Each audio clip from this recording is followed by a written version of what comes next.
Welcome to this webinar. We're recording it now, and this webinar will be available as a YouTube video once we finish today, tomorrow, or the next day once we've edited it.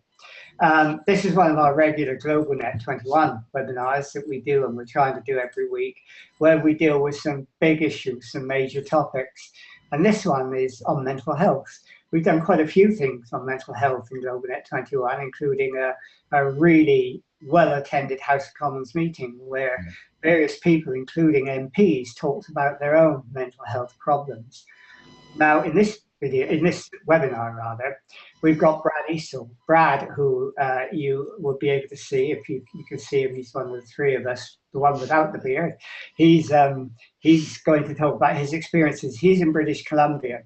His video link is slightly dicey in the sense it freezes occasionally, and all he has to do is refresh it. It comes back on. Sound is okay. So if you get the odd blink or blip, if you like, don't worry about it, because that will be him just refreshing his screen. Anyhow, Brad has been through a really, really interesting journey.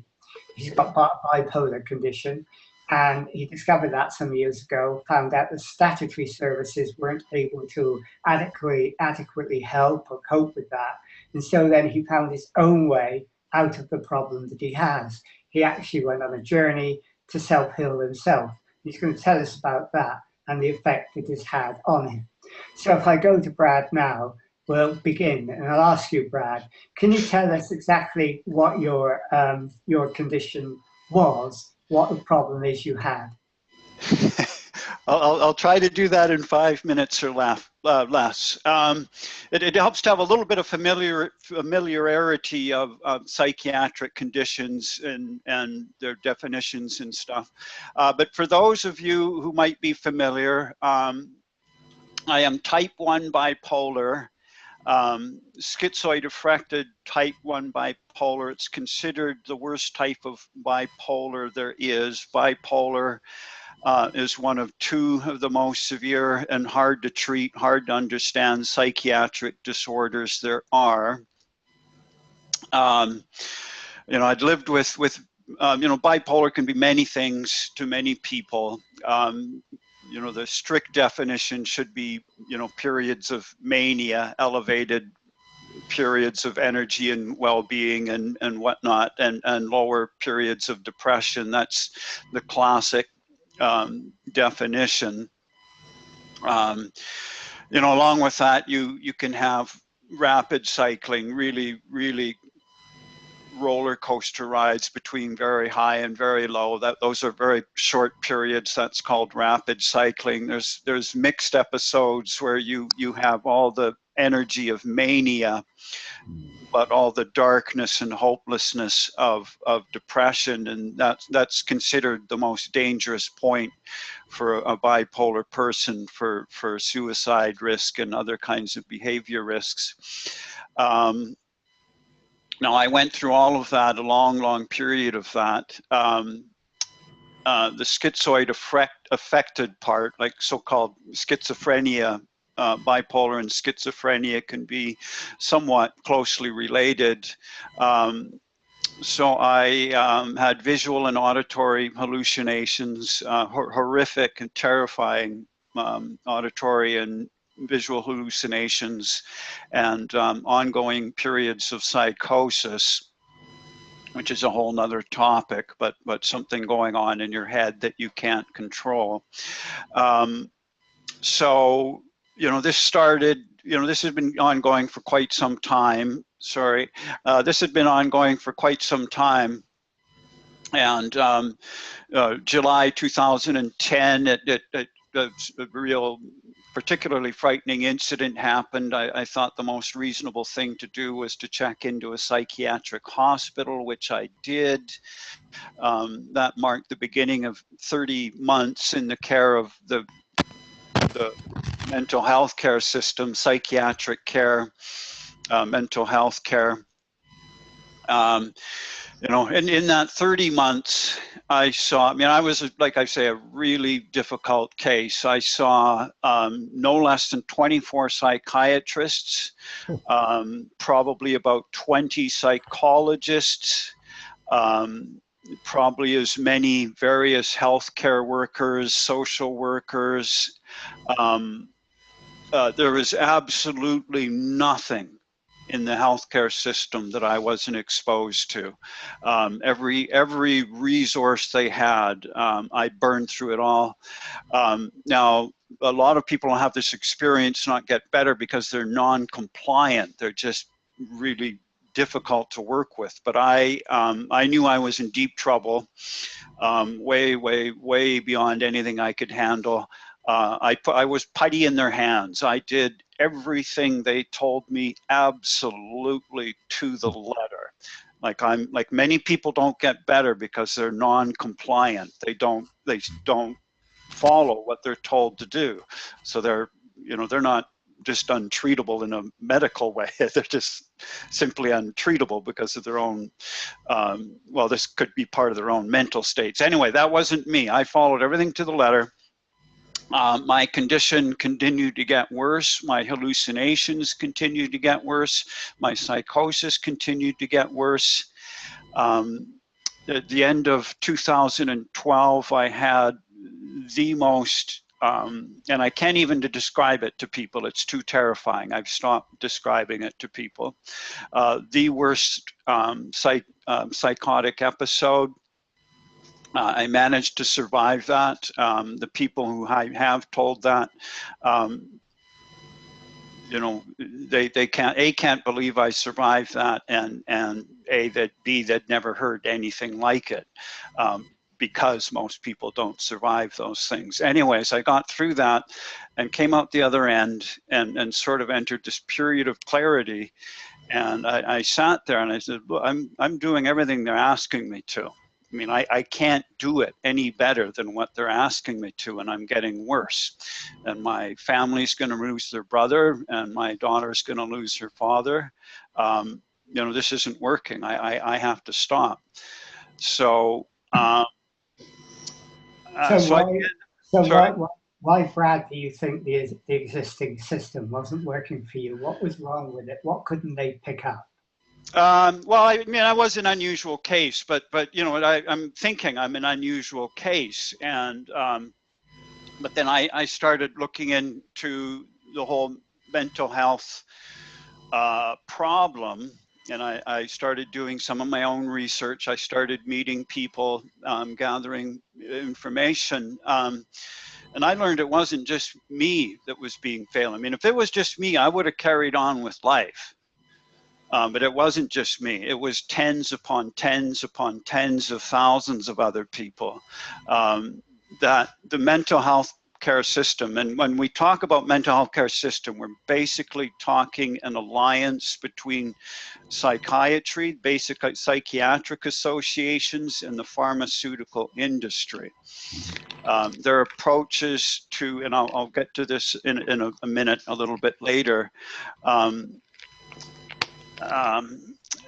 they're just hopelessly inadequate, out of date, and the scientific theories they base their treatments on have been proven invalid over and over and over again. But they have the money, they have the power, and for better or worse, that's it. When you check into a psychiatric hospital, you will be, a psychiatric diagnosis will be forced upon you, and you'll be forced to take a drug, some kind of drug cocktail, whether you like it or not. So I could go on quite a bit at length there. I discovered psychology doesn't really understand what's going on either. They don't really have the answers. But if we look at the sheer numbers and see how those numbers have grown in lockstep with the modern day psychiatry, basically originates roughly late 60s, early 70s, when a lot of these drug discoveries started coming online, and high prescription rates for treating mental health disorders. So we're talking 5 decades.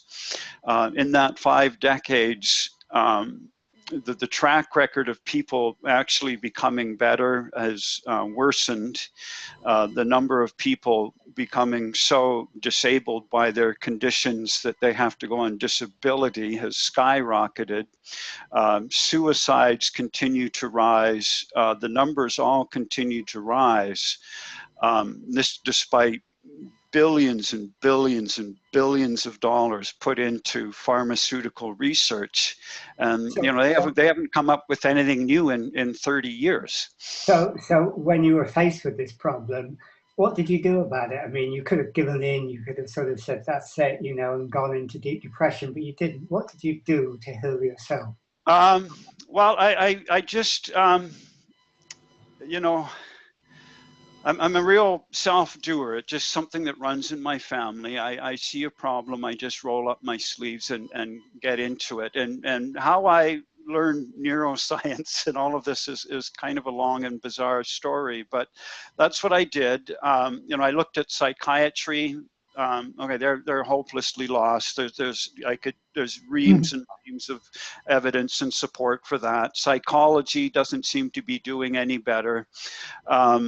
You know, so I thought, you know, where do the answers lie? And you know, it's always clear to me that something is malfunctioning in the brain. So I came across, there was quite a confluence. I met just the right people, came across just the right material to get me started in learning neuroscience. I wanted to understand, you know, like my psychosis, where did that come from?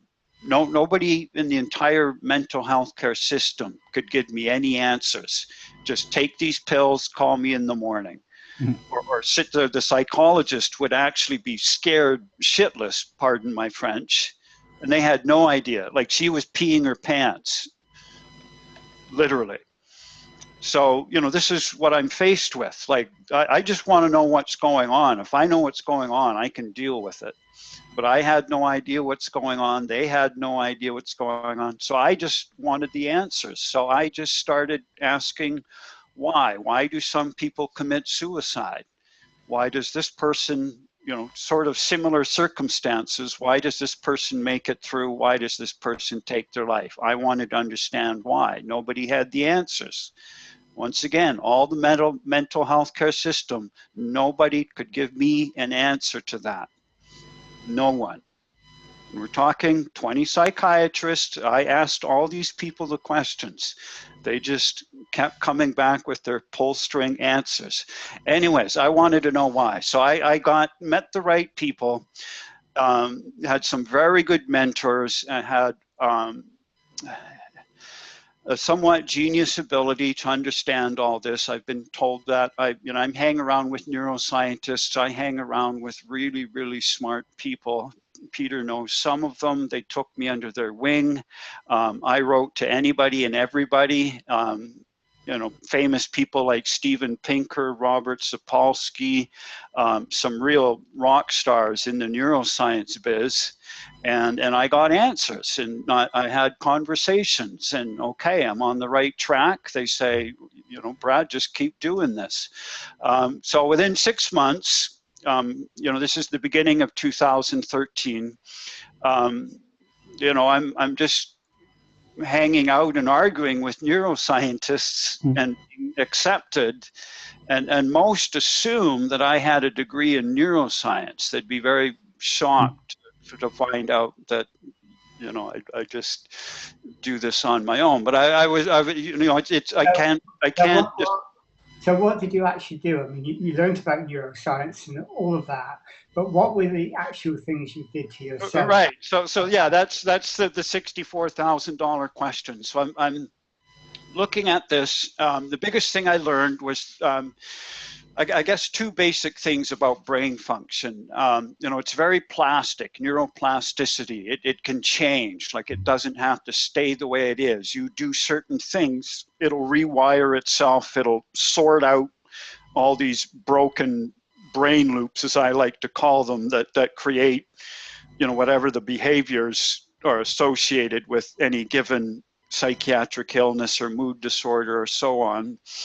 And so it's plastic, it's changeable. So the question then became, what kind of things will enact that change. And so that's became the focus of my study.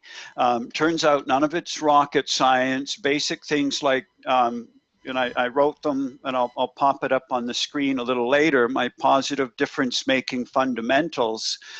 You know, daily mental habits, daily practices I have to stick with to retrain my mind and retrain the reactions it has to, you know, whatever, life or its own inner workings or whatever.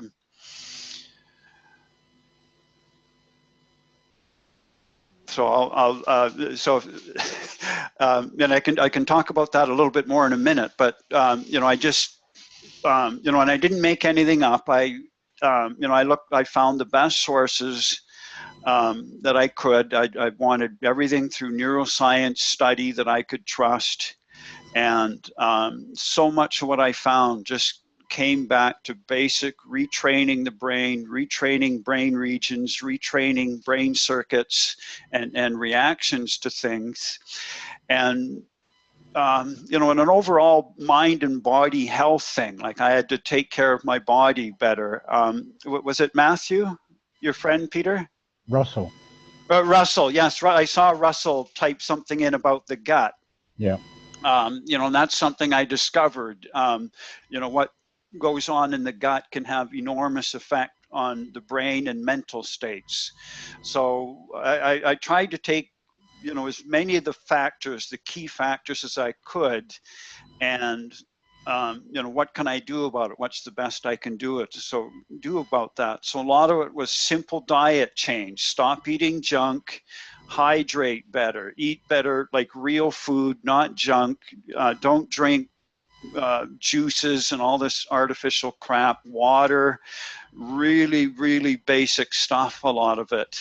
And the rest was just creating better mental habits, and that's daily work.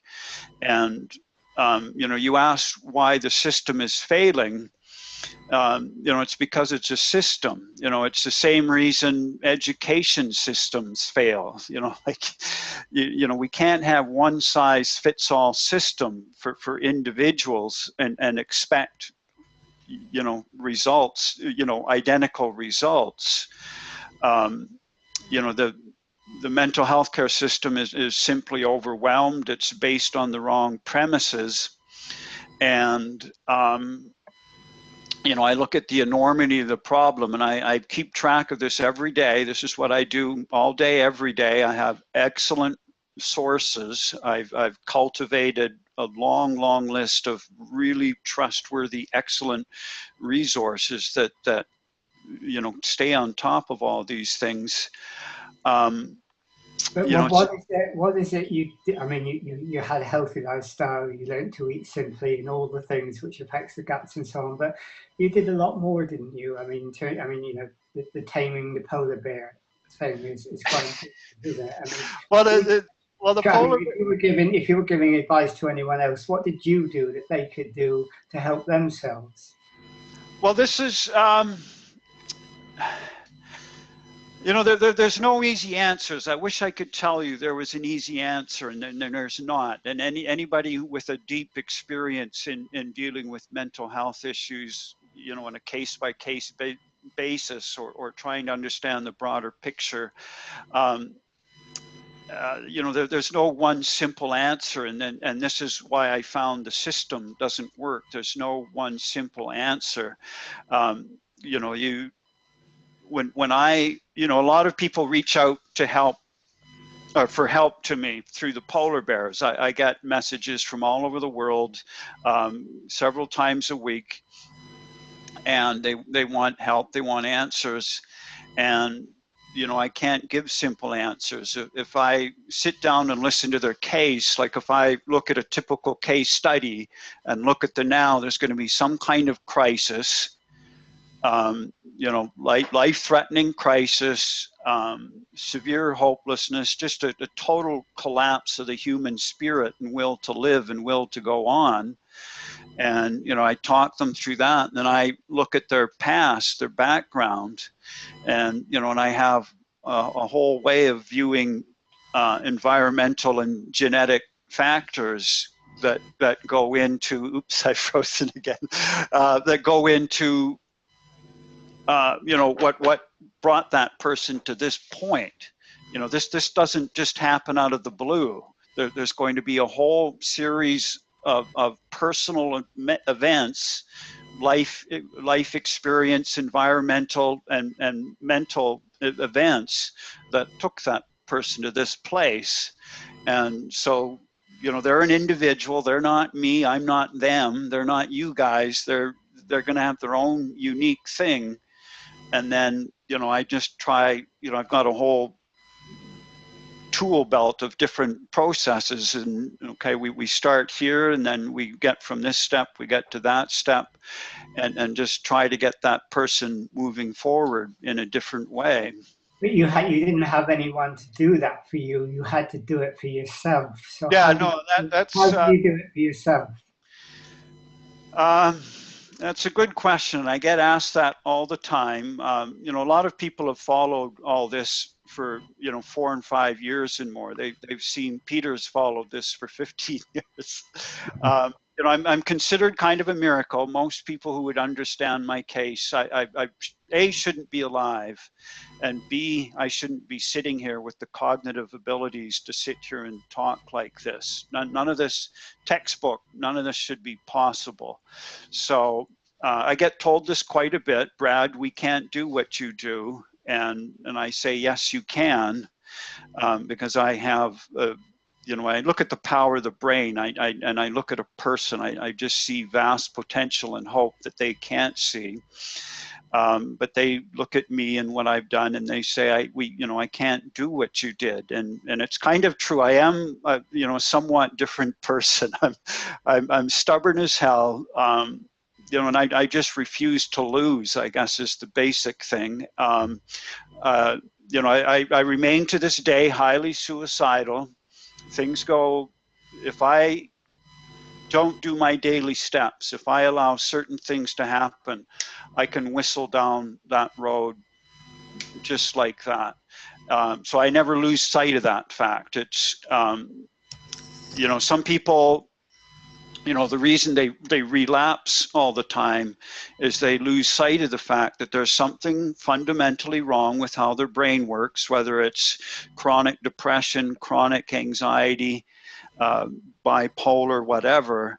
And, you know, and often people will find some things that work, they feel okay, and they feel that that's it, it's over. But they just happen to be going through a little good patch in life, and when things turn ugly, their brain will revert to these old systems. And you said that if you don't do your steps, you could feel suicidal or whatever. What are those steps? Well, I that's all kind of in my positive difference making fundamentals. You know, I have a whole list of things depending, you know, some of the fundamental, like sleep. Sleep is absolutely critical. I take sleep more seriously than most people on the planet. I meditate. Like I've got to spend a few minutes a day meditating. I've got to do some kind of exercise. I got to stay very connected with purpose and people. If I, and this will be true for almost, if any of you out there listening or know somebody, this will sound really, really familiar to you. You know, I have to stay, you know, I have to make sure I stay connected with people, certain purpose. That's why the polar bears is important to me. I've got to stay connected with that sense of purpose. You know, I think one of the fallacies is that there's some sort of cure for these things. There's not. There's living with them. If somebody gets cured, they didn't really have a problem to begin with.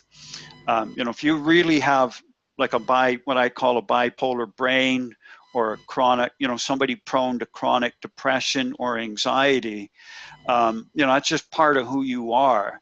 And to deny that and not deal with it on a daily basis is exactly where most people get into problems. So every day, I live one day at a time. I wake up. My goal is to get through that day only, and I just set out the best steps I can do on that day and get to that night. That's it. That's the goal. I got to break everything down into real, simple, daily things.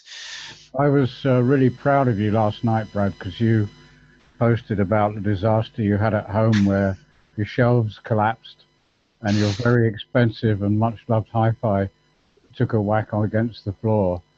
Now, in the past, that could have derailed you a bit, but you sorted it out in your own time, in your own way, came back fresh the next day, sorted out the problem, said, oh, it's all still working.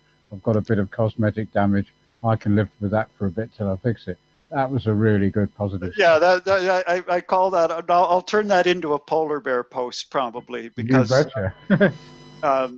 yeah, because it's yeah. Thank you for mentioning that, Peter. Yeah, it's just you know, it's just learning. I just look at everything as learning, and for some of us, that learning is more difficult than others. And the other factor I think that's important is society's view of those with mental issues, which is not very positive.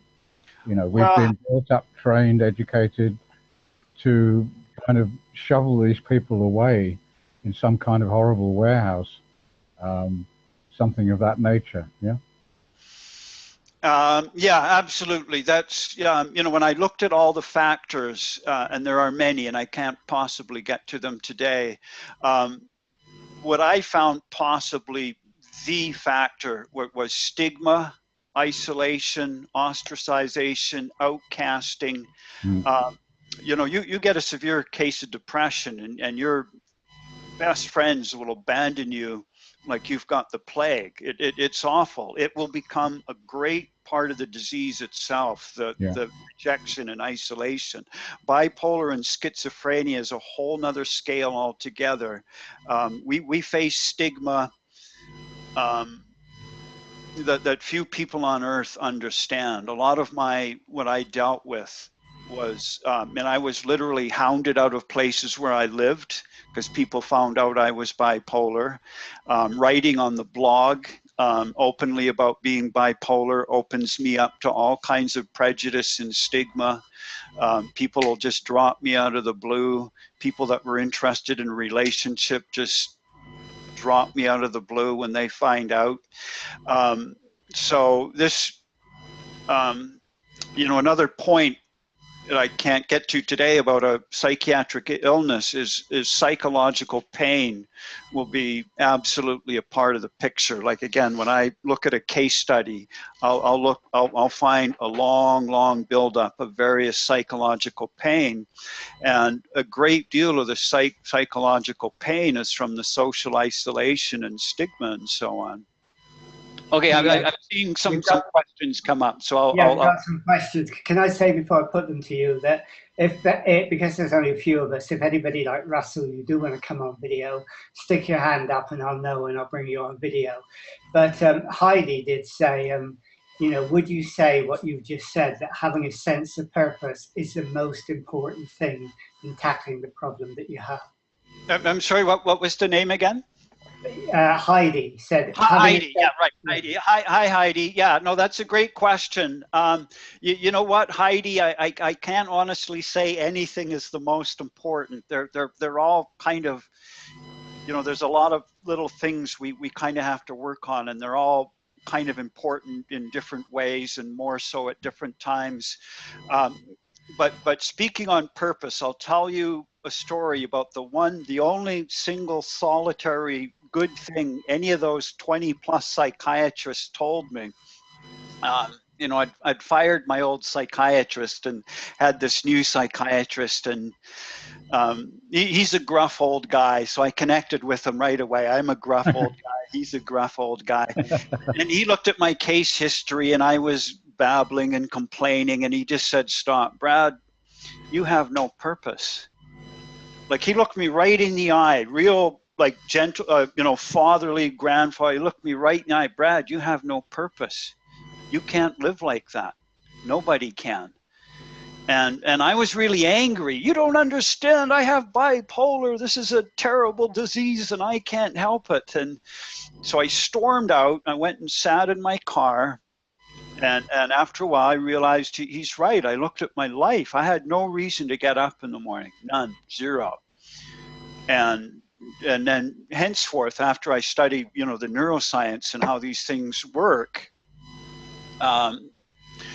I discovered that he was absolutely right. You know, we human beings cannot properly function without purpose, without long-term purpose, without daily purpose.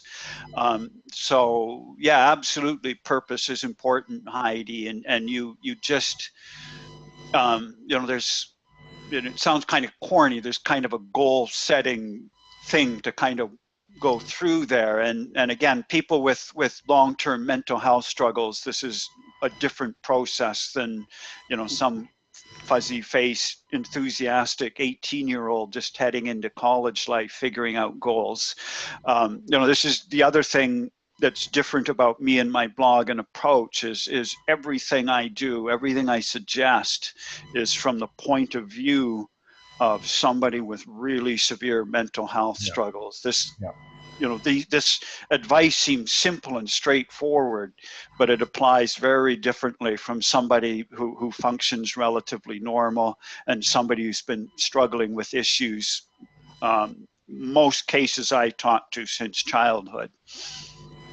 Georgina put a question on the question Q&A session. She said, in your journey, did you ever attempted to self-medicate through substance abuse or alcohol at all?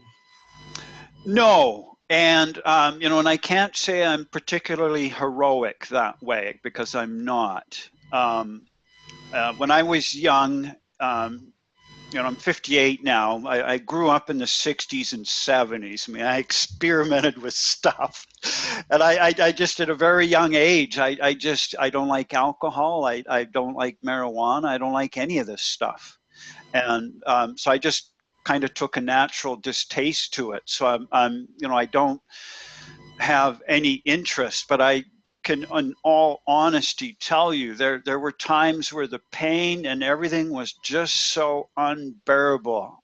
If I had heroin available, absolutely I would have taken it, but I didn't. And so did I self-medicate? Yes and no. I actually got prescription medication sometime, and they did the same thing as heroin did. They knocked down the pain, just helped me sleep, just helped everything calm down. So you know, when we talk about self-medicating, and sorry, I can go on any topic at great length, there's quite a disillusion, quite a fallacy, a myth about the difference between so-called street drugs and prescription drugs. They actually do basically the same thing. They're helping this person cope. They're helping that person get through that day, get through that crisis, get through that, you know, where the pain is just too unbearable to go on for another minute, and the pressures and everything going on. And people take heroin for people take psychiatric medications, you know, especially, and I can't pronounce the full name, but benzos, particularly anti-anxiety drugs, anything to do with anti-anxiety. Antipsychotics have been wildly abused lately because I can tell you, they will just knock stuff down. You know, when I've got too much stuff going on, I take a couple of Seroquel. It just knocks everything down, and I can sleep or get through the next day. So this is, you know, there's a whole fallacy about this difference, you know, pharmaceutical drugs are, you know, this magic stuff, and street drugs are evil. When in fact the people take them basically for the same reasons. That the person on the street self-medicating with alcohol or heroin or whatever is available to him, he's just dealing with stuff that most people have no idea how hard to deal with.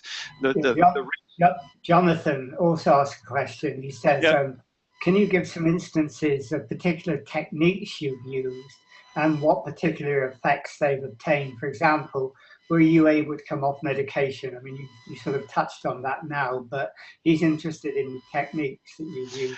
Yeah, you know, again, all these things, you know, this is all, a lot of the stuff I was introduced to when I was in the mental health care system, or well-meaning friends and stuff. They'll suggest meditation. And, you know, so I'll look into meditation and I'm broken down and I've got nothing. And I look at this book and it's just ridiculously complicated, you know. So again, I think, you know, this is not designed for somebody in a mental health crisis who's completely broken down. So I finally came across some really simple meditative techniques, and this is all I do. You don't have to become a meditation guru and get into all this stuff and transcendental, you know, all this stuff. Just real simple breathing exercises. And when you do real simple breathing exercises, like in 1, 2, 3, hold 1, 2, 3, out 1, 2, 3, hold 1, 2, 3, you're exercising your frontal lobes. That's frontal lobe control over real deep brain systems, and it has really profound effects on brain function and emotional regulation and those kinds of things. But it just takes real simple things, and you know, you don't have to do it for hours. You do it for 30, 60 seconds now and again during the day.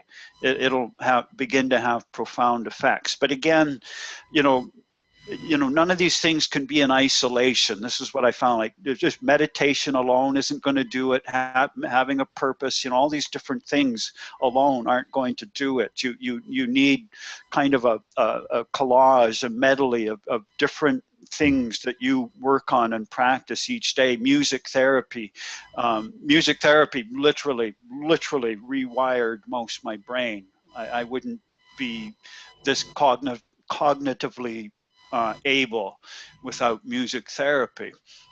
Yeah, Russell asked a question, but he's also come on the video because he's asked to come on. So I'm going to unmute you now, Russell, and maybe you can ask your question yourself. Hi, Brad. So forgive me asking this question. I'm a nurse by trade, as I think I shared in my question. So my questions tend to be quite intimate. I do apologise for that. My question is simply, did you notice any constipation, elimination processes worsening as your symptoms worsened, so psychosis, bipolar episodes, etc.? And when you got less constipated, if that occurred, did you notice that your symptomology became less? Good question. Can you did you catch that, Francis? Your sound is just a little fuzzy to me, Russell. I couldn't quite catch. He was saying, you know, is there any sort of collaboration between, or connectivity between, you know, your elimination process? I mean, when you go to the toilet, I guess, like constipation and worsening symptoms, is that a problem? I mean, you talk about the gut being the most important factor. Yeah, you know, that's that's a great question, and it's one of those specialized things. You know, my instinct is that's really important. You know, like I say, all of this stuff is connected. You know, we take in food, it's supposed to get processed and exhausted out the other end. There's something wrong with that, you know, exhaust system, we'll say, and you got stuff backing up, and that your body is not ridding itself of toxins, for one, and you literally create this backlog that travels right up to your esophagus, literally, you know, and you get acid reflux. It can be like an entire horror show from here to the pooper that it is either the cause or quite likely a contributing factor. Yeah. You know, one of the women I worked with, she was early 50s, and she was just she was like 15 case studies in one. Like, she was kind of a gold mine for case studies. But I looked at her eating habits and I said, that's got to change right there, right now. And so she changed her eating habits, you know, just more fiber, less garbage, you know, she eats, you know, high fiber stuff, hydrating, and just keep the GI tract and poop are going regularly, and that, you know, it may not solve your psychiatric problems, but it's one huge thing, because your brain has to deal with this. This is all sending massive feedback loop stuff to the brain that's all processed in the stress response system. So if you've got stress and anxiety going on, and your poop system is constantly sending these messages in the gut and everything, and it's powerful, as you know, Russell. There's the second gut. There's all kinds of really cool stuff they know. We have more serotonin in our gut than our brain, by the way. No. So if these messages keep going on, and it just fires the alert button, do something, do something, do something. And this is absolutely just going to heap on to whatever anxiety and stuff is going on. So I never realized how important the gut was until I read that the Chinese believe the gut is the most important part of your body. You know, when you get rejected in love, it's not your heart that feels it, it's in the pit of your stomach. Trouble is, the stomach's not as romantic as the heart. You can't write a song saying, I left my stomach in San Francisco. It doesn't work.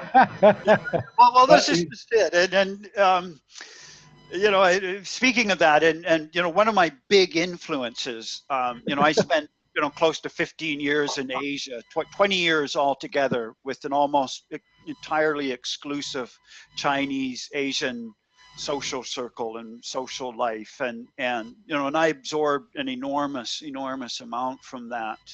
And you know, and I look around at Chinese, and not a lot of mental health problems here, and seem to be way healthier in general. I guess you know, it doesn't jive with my, you know, this Western, you know, science stuff, but you know, I think the proof is in the pudding here. I'll just believe them anyway.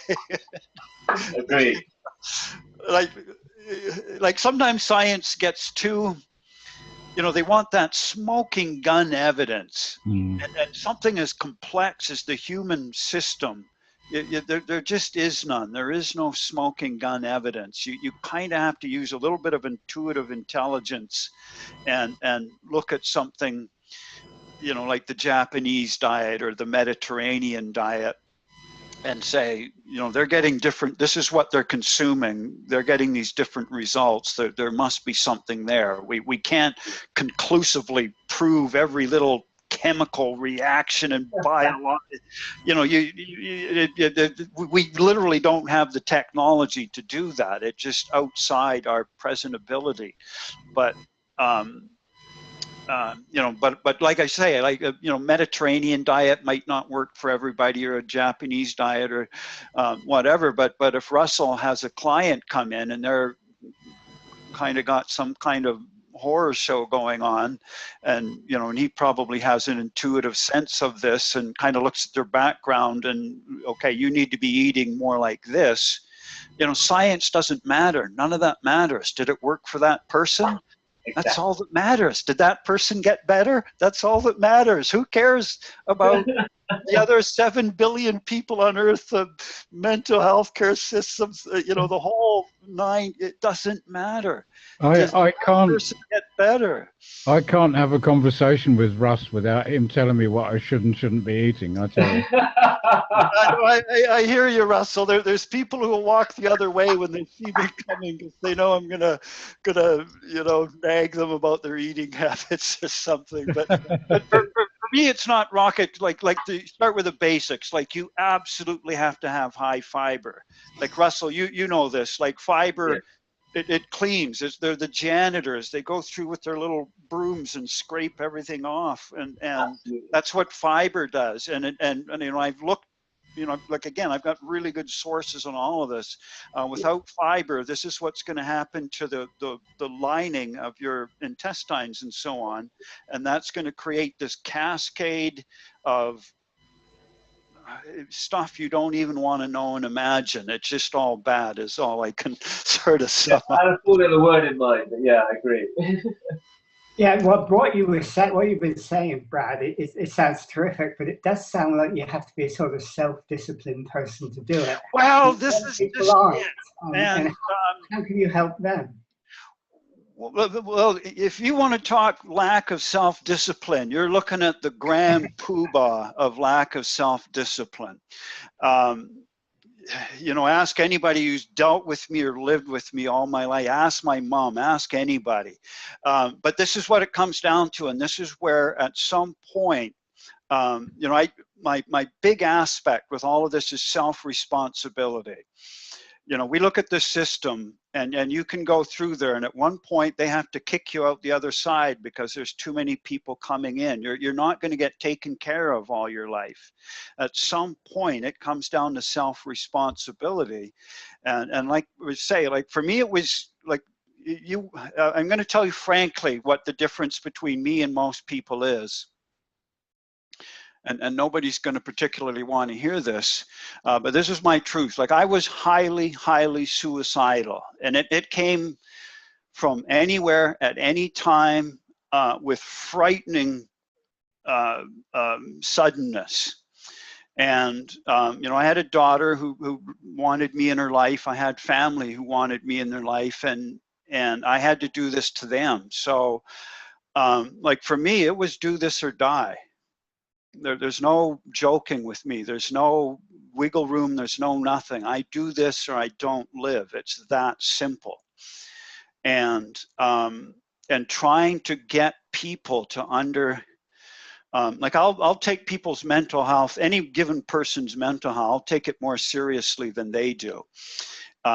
Because denial's how we all work. We like nobody really wants to deal with this. Nobody wants the stigma of this. Nobody, and we self-stigmatize, like, you know, oh, I'm not this mental ill person. I'm regular. I'm normal. I can do this. And so the hardest thing is getting people to face up to. Oops. There we go. We've lost his sound, but I think he's just muted. That's all. Hold on. I should be able to unmute him. Go ahead, Brad. Thank you. Can you hear me? Yep. We can. Okay. Sorry about that, folks.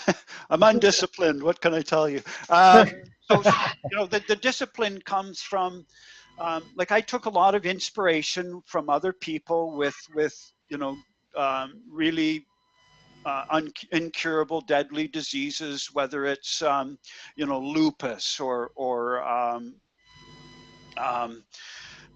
multiple sclerosis, you know, where their life is simply changed. They cannot not deal with that. So I took a lot of inspiration from things like this. You know, if you're a diabetic, you have to make these changes or else. So I look at it a lot like that. It's just, you know, this is part of who I am. There's no, like it doesn't just go away if you wish it away. And this is why I get into the brain science so much. You know, brains are structured, you know, like my brain does this because it's structured in very specific ways. And while I've done a lot to restructure a lot of key things, there's only so far you can go with a 58-year-old man who's doing this by himself. So, you know, and somebody who's, you know, just genetically prone to anxiety. And this will be little brain regions and stuff beyond our conscious control. We can't just click our fingers, go in there and magically make our brains become something different. So there's a process of getting the best we can out of that, and accepting that's just kind of part of who we are. But the acceptance and still fighting for something better is a real hard line to walk. And that's kind of part of the biggest thing I have to teach when I work with people, is this balance between acceptance. You know, you can't just change your brain and your life like that. But, you know, like I say, you know, you can't change your past. There's just a lot of stuff about our brains we can't change, but there's a lot of things we can change to go forward. And this is important because this is where everybody gets screwed up. You know, if you have a lifelong psychiatric disorder or mood disorder or something, this leads to some sort of crisis. You know, the you know, where everybody in the medical and everything gets hung up is that there's some sort of magic cure, and this person's going to go off to, you know, Mary Poppins dancing through meadows singing and stuff. It doesn't work that way. If it does, there's probably something wrong. The person's probably delusional or something. So, you know, but that doesn't mean there can't be some sort of better. Like, we don't know what it is. We don't know what it looks like. It just has to be, you know, survive this and be better than what that was. And sometimes it's just holding steady, because a lot of times, well, it's not dying, a lot of it. It's not becoming a lifelong alcoholic. It's not, you know, staying forever in this crisis, shitty life situation. Sometimes it's just coming out the other side and sort of somehow making a go of things the best you can. You know, or you know, so, you know, a lot of what we're looking at, we just may be preventing that. Yeah. And, you know, we're, you know, the idea is to sort of create an alternative timeline, you know, and you know, that's all unknowable. Like, you know, we make some sort of intervention, and, you know, the goal of the whole mental health care system is, you know, to prevent death and prevent this. Yeah. But they're not doing that very well. Brad, we're getting near the end, so I wonder whether you could post a link to your Polar Bears blog in the chat. Yeah. Or hang on, I did just I had this already. Here we go. Can you see that? we started screen sharing. Yes, there you go. Is that what you're looking at? Okay, so my blog is Taming the Polar Bears at blogspot.ca. It's a complete horror show. I deeply apologize. I'm like the host who's hosting a big party and the food's not ready and the cutlery's missing. So it's a bit of a horror show, and I'm rewriting a lot of things. But there's the basic thing. I have a YouTube channel, Taming the Polar Bears. You know, I work with people privately. You know, if you're in distress and have nowhere to turn, write to tamingthepolarbears@gmail.com, and we'll sort something out. But yeah, I will. You know, there's a follow-up thing in the meetup. You know, I can drop links and stuff in there. But I warn you, it's a vastly complicated blog that goes all over the place. I explore a lot of issues, my own story. I write extensively about neuroscience. The neuroscience posts are widely approved and read by neuroscientists. There's some good stuff on mitochondria and stuff of that nature. Yeah, no, there's many things I explore there that I have identified as possible factors in any given possible case. Yeah, cool. So, can you stop sharing your screen and then come back? Yeah, sorry. I mean, we're coming to the end now, but Georgina's made a good point. Maybe you'd like to deal with this as the last point. She says what you've said is really inspirational, and what you're doing to teach and help and guide other people, and your insight as well is really remarkable too. And she says she hopes she can be like you one day, because at the moment she's 25, isolated, and her mental health is a problem. And she said, how did you find like-minded people and social networks? She struggles to do that. I'm sorry, who is that? What's the name again? Georgia. Hi, Georgia. Yeah, I totally get where you are. You know, it's a process, Georgia, and, you know, without knowing your personal background, I can't, you know, it's not fair to me to give any specific advice. All I can tell you is it's doable. You know, it's like I say, you know, you're here, we can create all kinds of alternative timelines. You know, it doesn't have to stay the way things are, as hard as that is.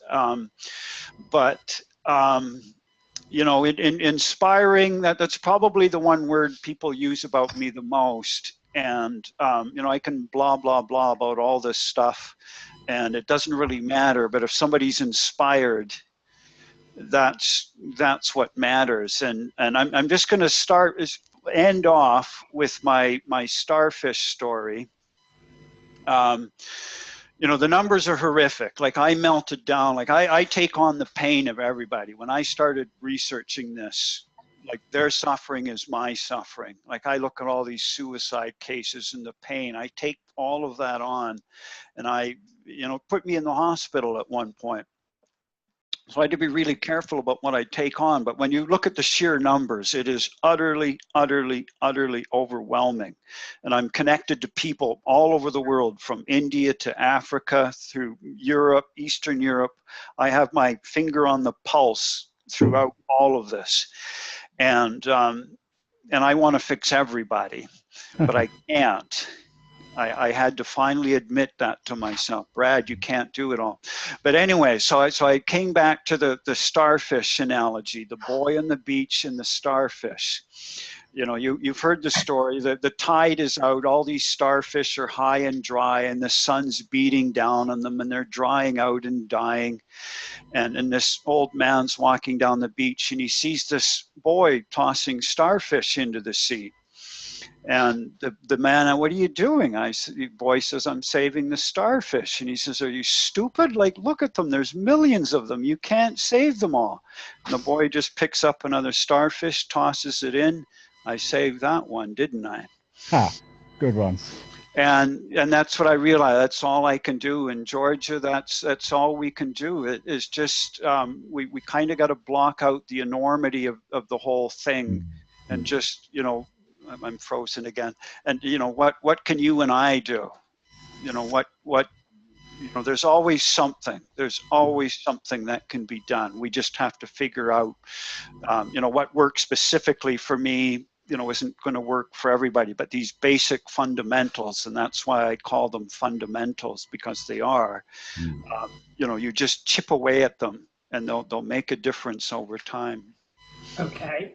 Well, thanks for doing that. I mean, I agree with Georgia. That was really, really inspirational. And I think that a lot of people who hear this will be helped by it. And I'm sure we'll do more with you, Brad, because I think a lot of people could learn a lot from you if we did more regular ones on this. And maybe we could talk about that, and I could talk to Peter about that. But it was great. So thank you for doing it. And thank you for telling us about your journey, because you have to tell us about a lot of personal things. And people very often don't like doing that, but you. No, it's a little, it's not easy, I can tell you.